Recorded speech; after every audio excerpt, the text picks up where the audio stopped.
Intellect wants to dissect everything. Intellect is like a scalpel, the sharper it is, the better it is.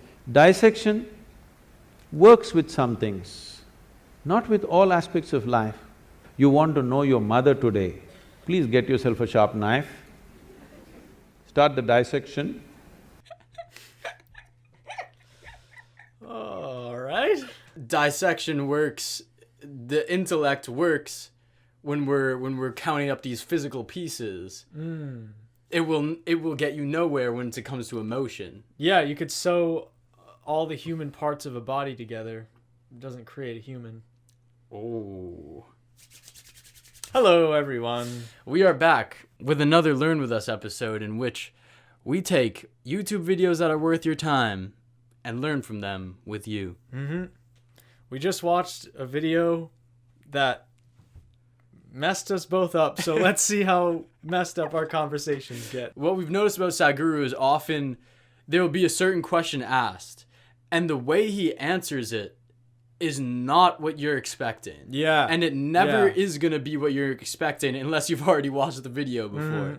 So sometimes we'll come in, see a title of a video, have an idea of what's about to be said, and then something he comes from a different direction that we weren't at all expecting, and our expectations are so thrown off. Yeah. And that makes it really tough for us to respond. But I think it's another really great practice in what he always says, and being present with what's being said, taking things for the value that they are. And not really building these presuppositions about what the video is going to be about. Exactly.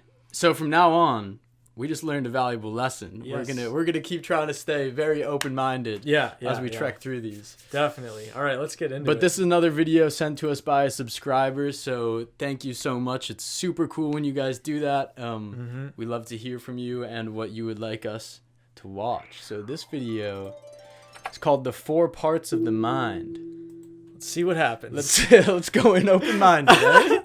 So Sadhguru, what is a creative mind? Oh. How big an answer do you want? As big as you want it.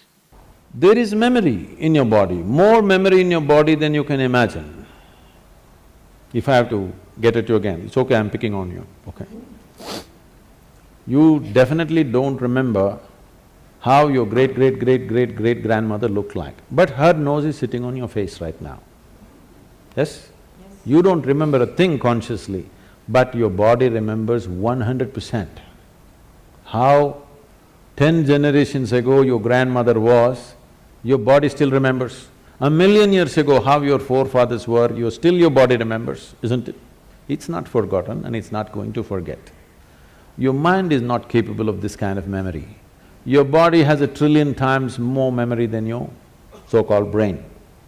Wow. Yeah. That's a really cool thing to think about.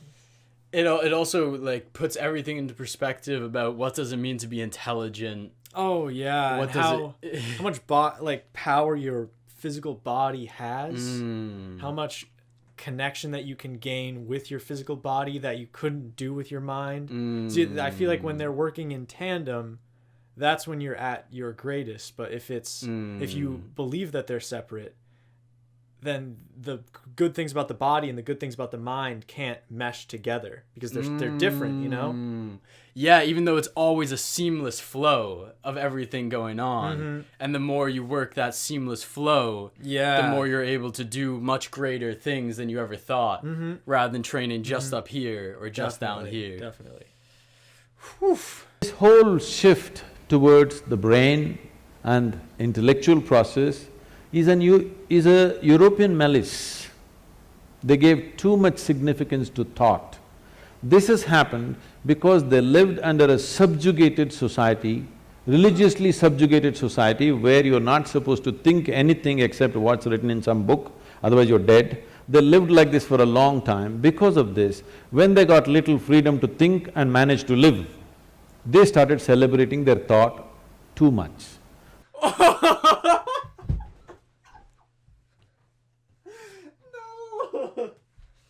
Bars!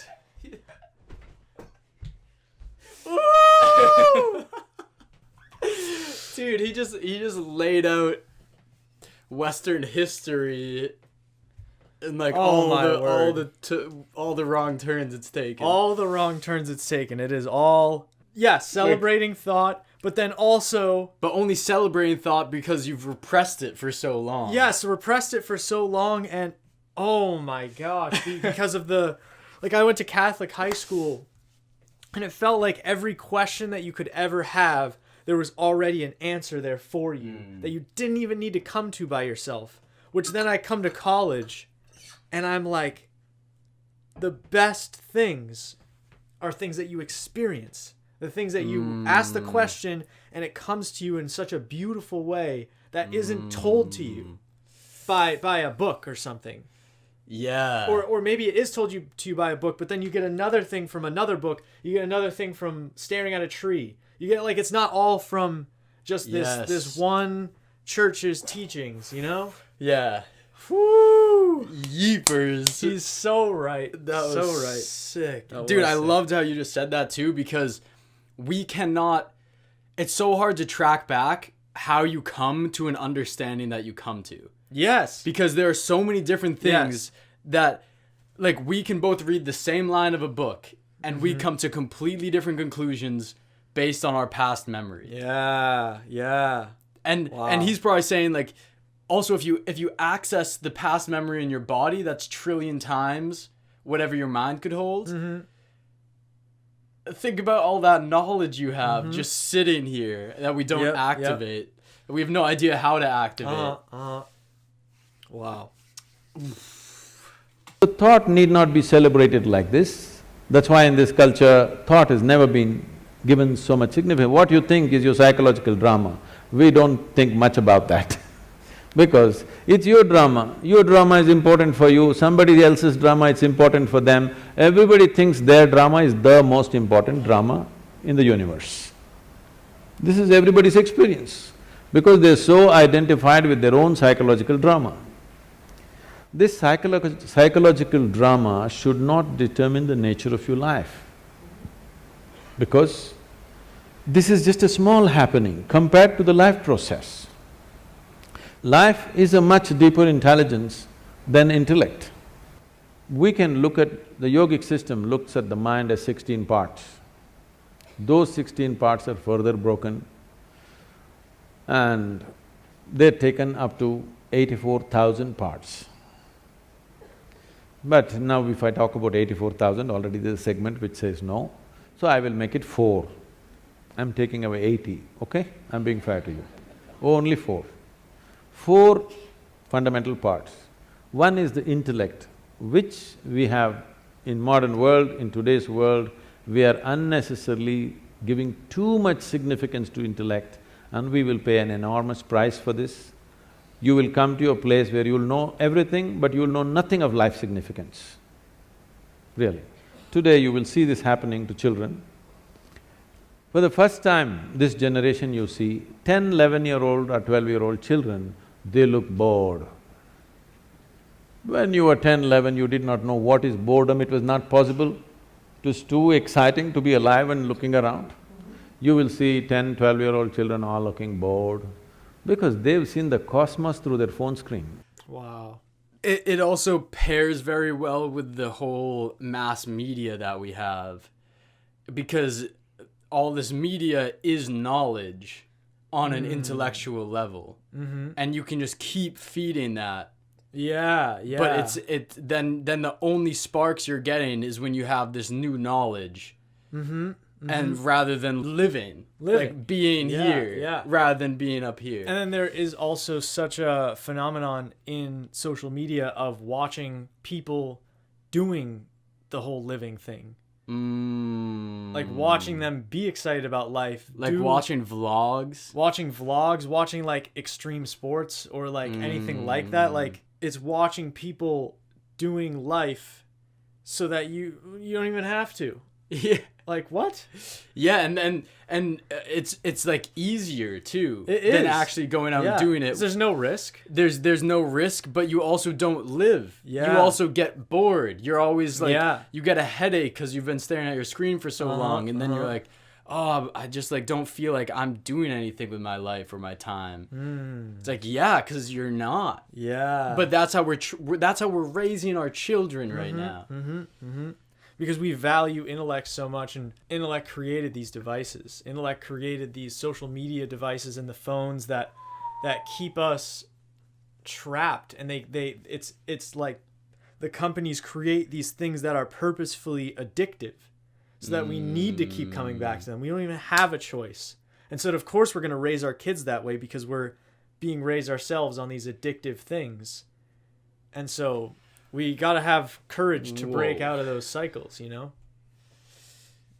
It's extremely difficult. It's so difficult. Yeah.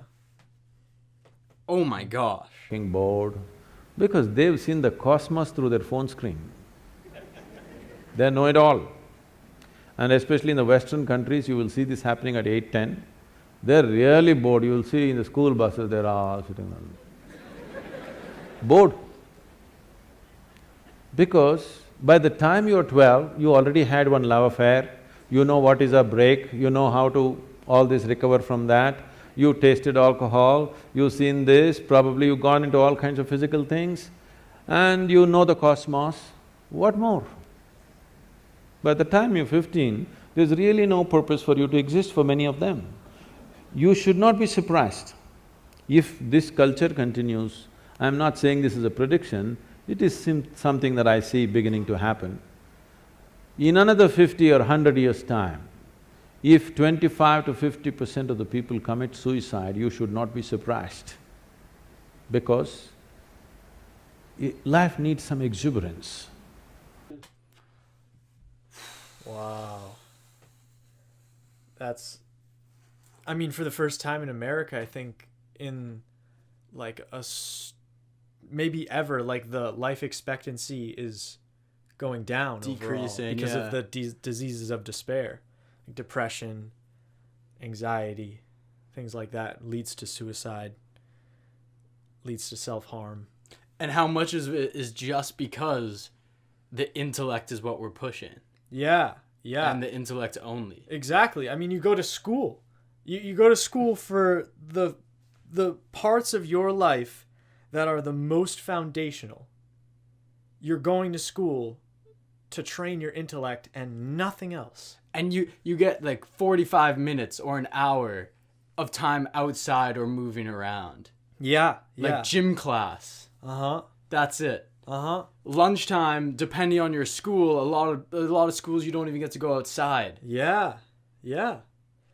It's like, well, of course this is where we're leading our kids. Oh my gosh. But hey, we got technology, right? We got all the knowledge we need right in our hands. Progress, right? We have capitalism. Nice. Awesome. Yeah, great. And all our kids are sad and bored. Awesome.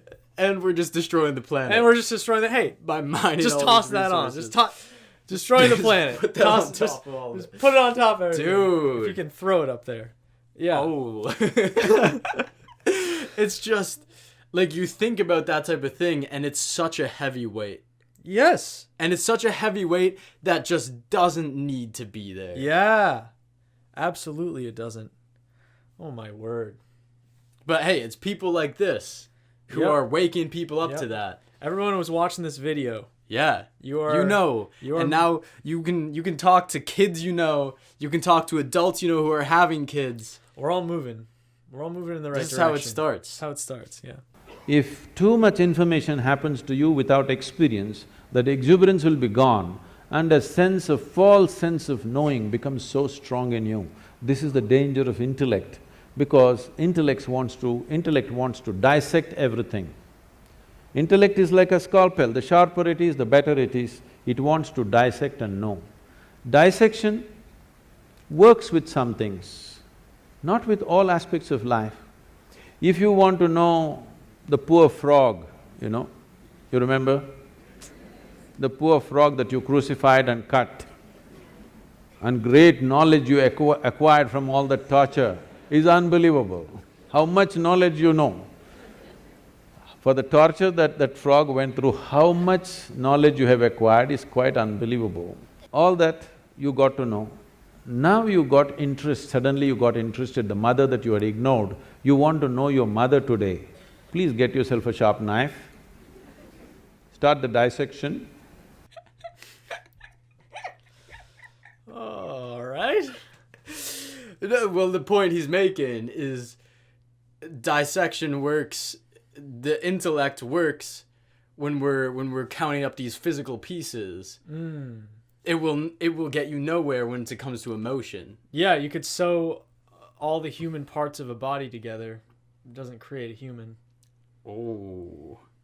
Whoa. Okay. I think this is how, because we're so intellectual, that's how we go about emotional experiences. Mm-hmm. We try to chop up our emotions and be them. like, where does each of these pieces come from? Yeah. And then you trace them back, and there isn't just a simple answer. But we try to make that. Like in psychology and therapy, we try and like compartmentalize, like, oh, I know how you're feeling because you're showing all these signs. But again, everyone's experience is different. And that's why like deep friendship, love, is the greatest therapy, because it is not working on this chop.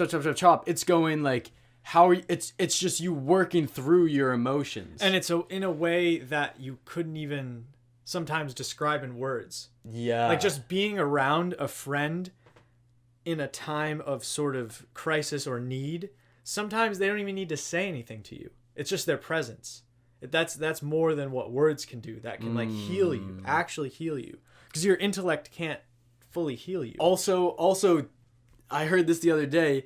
Tears we've figured out now that tears have a protein in them that is literally taking poisonous chemicals inside of us that sadness creates, and the protein takes them out. No way. The tears running down your face are literally pulling bad chemicals out of your body.